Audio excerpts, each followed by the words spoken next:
Lord shalom to everyone. Subscribers అందరికీ కూడా నా శుభాభివందనములు. దేవుడు మిమ్మల్ని అందరినీ కూడా దీవించును కాక.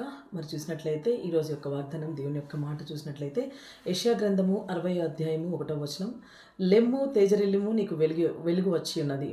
హల్లెలూయా. 100% అండి. దేవుడు ఇచ్చినటువంటి మాట, లెమ్ము తేజరిల్లుము, నీకు వెలుగు వచ్చి ఉన్నది. ఎందుకు ఈ మాట మాట్లాడుతున్నాడు? మరి ఎవరి నిమిత్తం ఈ మాట మాట్లాడుతున్నాడు?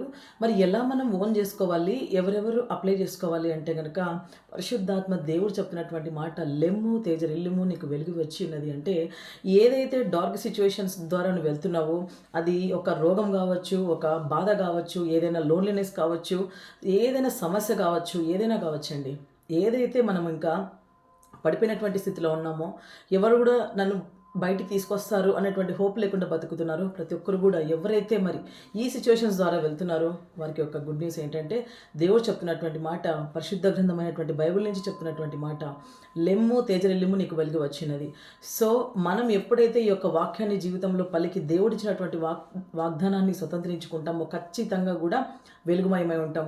ఇతరులకు కూడా ఒక బ్లెస్సింగ్గా ఉంటాం. మనము మన జీవితాన్ని వెలిగించుకోవడమే కాకుండా ఇతరులకు కూడా మన యొక్క వెలుగుని అందించేవారమై ఉంటాం. కాబట్టి ఏ సిచ్యువేషన్లో ఉన్నావో, మరి ఏ డార్క్ సిచ్యువేషన్లో ఉన్నావో, ఎవరైతే ఈ యొక్క వీడియో చూస్తున్నారో, ప్రియ దేవుని బిడ్డ, దేవుడు ఈ మాట ఇస్తున్నాడు.